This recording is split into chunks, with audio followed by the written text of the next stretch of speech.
Hello friends, आज मैं आपके साथ एक और पेनी शेयर को एनालिसिस करने जा रहा हूँ।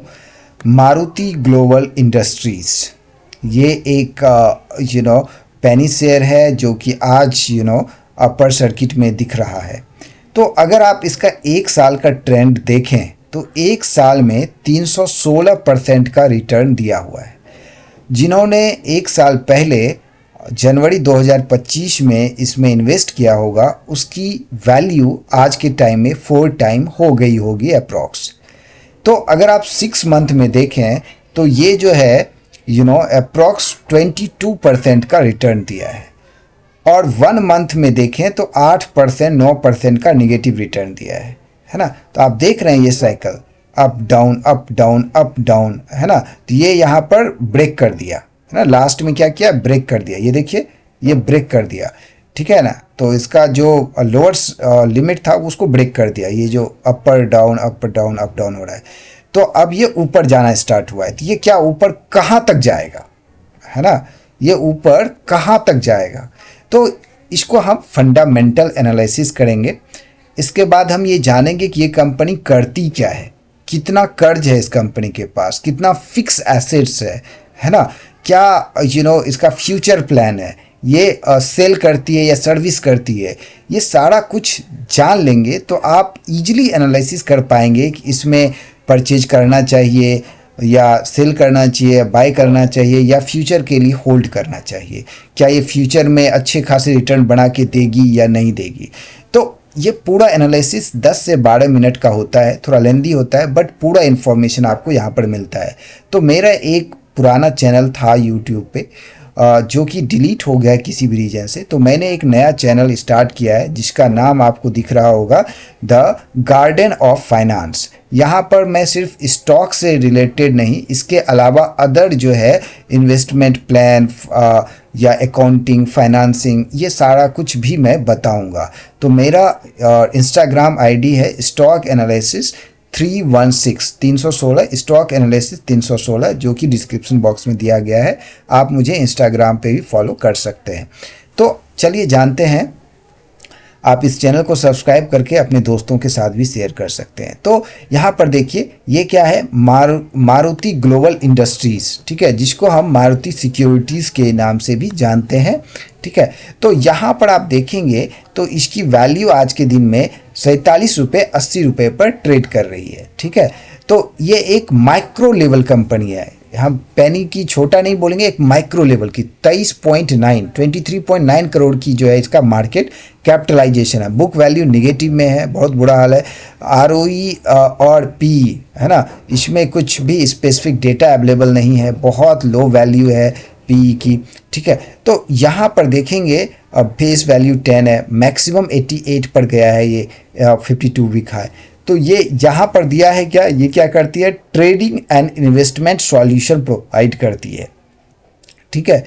तो अब इसमें क्या करती है, यहाँ पर सेल तो नहीं, यहाँ पर क्या हो रहा है, सर्विसिंग का पैसा लेती है ये, है ना, ट्रेडिंग करना, तो सर्विस का इनका काम है, ठीक है। तो इन्होंने क्या किया है यहाँ पर, एज पर द प्रोज, मतलब पॉजिटिव पॉइंट्स क्या है, कंपनी ने अपना कर्ज कम किया है, ठीक है। तो अब यहाँ पर देखेंगे कि operating profit, month by month operating profit क्या हुआ। तो 22 से लेके यहाँ पर 2024 तक, सितंबर टू सितंबर देखें तो 22 सितंबर 2022 से लेके सितंबर 2024 तक जीरो सर्विसिंग दिया इन्होंने, एक पैसे का भी सर्विसिंग इन्होंने नहीं किया। यहाँ पर देख रहे हैं जीरो सेल्स, है ना, खर्चा सिर्फ दिख रहा है यहाँ पर, ठीक है। ये देख रहे हैं खर्चा दिख रहा है 70,000, 4,40,000, तो इस तरह का सिर्फ खर्चा दिख रहा है। सर्विसिंग कमाया इन्होंने कुछ नहीं, सर्विस से कुछ भी नहीं कमाया, जीरो। दिसंबर 2024 में 14 करोड़ कमाया, फिर मार्च में जीरो, फिर जून में यहाँ पर देख रहे हैं 80 लाख, 8 लाख, ठीक है, ये 3 करोड़ 32 लाख। तो इस तरह का जो है यहाँ पर क्या है, इनका सेल्स थ्रू आउट जीरो रहा है। और अभी यहाँ पर दिख रहा है कि लास्ट 2 क्वार्टर में इन्होंने कुछ न कुछ सर्विसिंग दिया है, कुछ पैसा कमाया है, ठीक है। बाकी थ्रू आउट कहीं पे सेल नहीं हुआ तो इनका जो है प्रॉफिट नेगेटिव में होगा ऑब्वियसली, क्योंकि खर्च तो कुछ ना कुछ होगा, सैलरी देना पड़ता होगा, रेंट देना पड़ता होगा, लाइट खर्चा है, बहुत सारी चीज़ें हैं, ठीक है। अब यहाँ पर देखेंगे जून में इनका 60,000 कह लीजिए, यहाँ पर 14,000, तो ये प्रॉफिट यहाँ पर थोड़ा थोड़ा दिख रहा है। तो अब जून में क्वार्टरली प्रॉफिट 60,000 और यहाँ पर 1,30,000, इस तरह का जो है यहाँ पर प्रॉफिट दिख रहा है। और यहाँ पर आप देखेंगे ईयर बाय ईयर बेसिस पे, तो मार्च 2025 में 13 करोड़ का प्रॉफिट हुआ था। अभी एक्सपेक्टेड है इस साल में भी 13% का प्रॉफिट हो सकता है, ठीक है।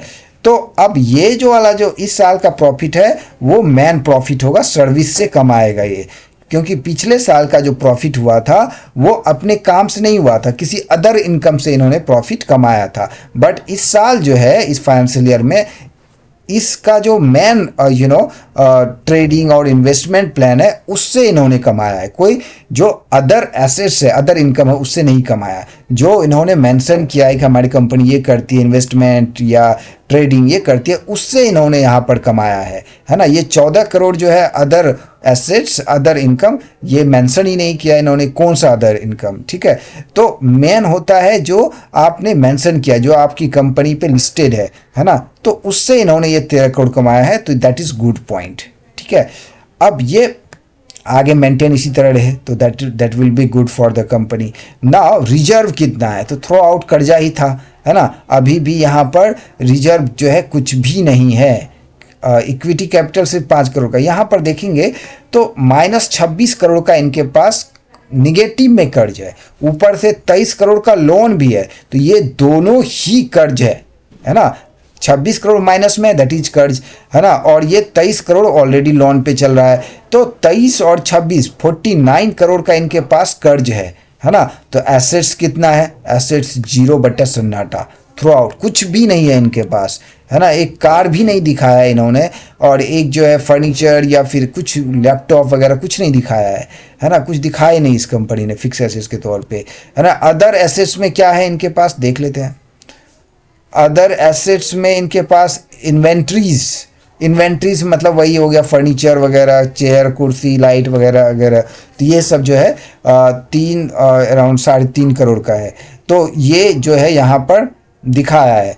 तो अभी ओवरऑल जो है इस साल जो है एसेट्स इनका बढ़ना स्टार्ट हुआ है ना, 2017 के बाद से। 2017-19 में 2 करोड़ हुआ करता था, अभी यहाँ पर जो है 7 करोड़ हुआ है, तो ये थोड़ा सा ग्रोथ यहाँ पर दिख रहा है, तो कंपनी चलना लग रहा है कि जिंदा होगी।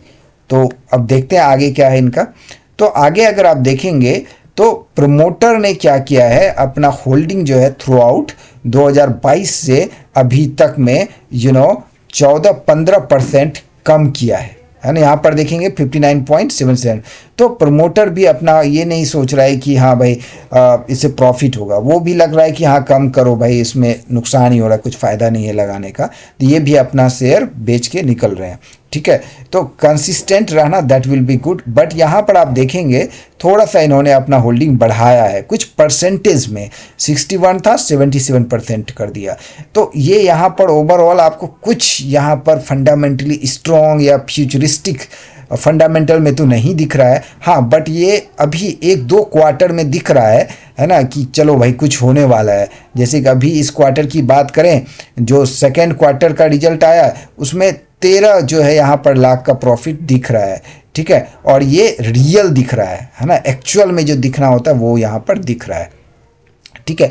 बाकी सब जो है और कुछ नहीं दिख रहा है। बट इनका अब देखें प्लान तो ओके, गिरवी रखा है, जो जितना परसेंट होल्डिंग है इसका उतना इन्होंने खुद का रखा है या उसको भी बेच दिया है। जितनी इसकी होल्डिंग है 60% का होल्डिंग है इस कंपनी का, तो क्या 60% खुद अपने पास रखा है या उसको बेच दिया है, गिरवी रखा है, ये भी जानना जरूरी होगा। तो अब एक मिनट, थोड़ा नेट स्लो हो गया है, तो यहाँ पर देखेंगे तो इन्होंने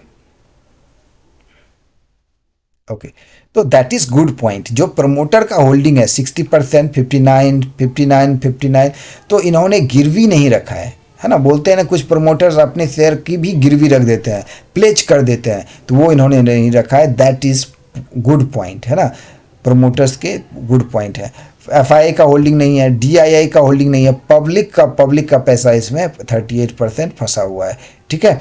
तो ये चीज़ें हैं। तो यहाँ पर मतलब अभी सिर्फ एक होप है, लास्ट 2 क्वार्टर से यहाँ पर होप है कि इसमें कुछ हो सकता है, लॉन्ग टर्म में इसमें कुछ हो सकता है। क्यों हो सकता है कि थ्रो आउट कुछ नहीं किया पिछला 8-9 सालों में, पिछला 8-9-10 क्वार्टर में, 14 से लेके चलें, लेके 2014 से लेके अगर आप चलें तो यहाँ पर कुछ नहीं हुआ है, 0-0-0। बट इस क्वार्टर में यहाँ पर कुछ ना कुछ थोड़ा बहुत दिख रहा है, दिखना स्टार्ट हुआ है। तो इसमें थोड़ा सा क्या बोलते हैं, फूक फूक के पैर रखने वाली बात है ना, कभी भी ये क्रैश हो सकता है। क्योंकि फंडामेंटल सिर्फ एक चीज़ है, क्योंकि इसके फिक्स एसेट्स भी नहीं है, कुछ भी नहीं है, बट थोड़ा थोड़ा फिक्स एसेट्स में बढ़ना स्टार्ट हुआ है। जैसा कि आप देख रहे हैं 7 करोड़ हो गया है, तो कुछ हो सकता है, ऐसा है ना।